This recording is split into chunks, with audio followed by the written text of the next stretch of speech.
is the lieutenant governor, Democrat, who is your opponent in this race for the governorship.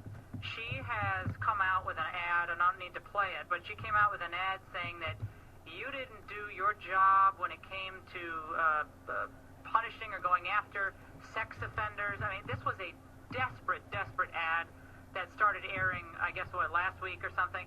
And just give us your bottom line response to this. I mean, she's making all sorts of allegations about what you did as prosecutor.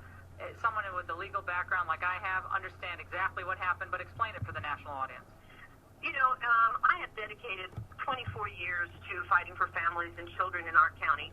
I specialize in the prosecution of physical and sexual abuse, prosecutions of those who victimize children, and also child homicide cases. And there is never, ever a case that we don't give our entire heart and soul to making sure we do what's right for a victim. That's number one, and then our community for sure.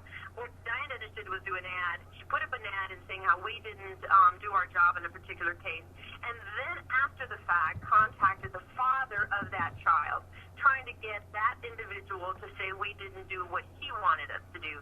And in fact, that was incorrect, because we communicated with that father, and he said, I will not say that. That is not true.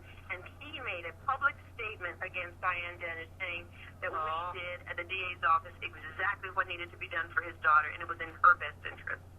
Joe Novak was the dad, and he came out in support of you in what you tried to do. And look, as a prosecutor, Susana, you have to make tough calls, right? Because you have a particular case, you know the guy's guilty, but you might not have enough evidence to convict.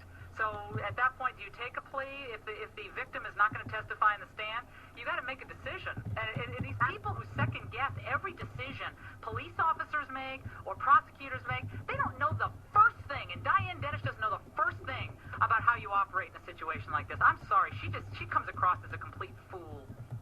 You know, what's a shame is this, is I have a career of making sure that I'm making decisions on facts and the evidence that supports the decisions that are being made. And that's where this government, this administration has failed. They don't make decisions based on the facts and the evidence.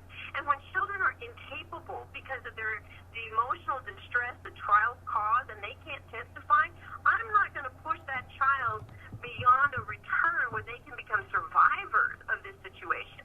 And she doesn't understand that you take each child individually and separately and make sure we're doing what's best for them, and not just the fact that we're going to go into a case and lose a case and destroy a child emotionally at the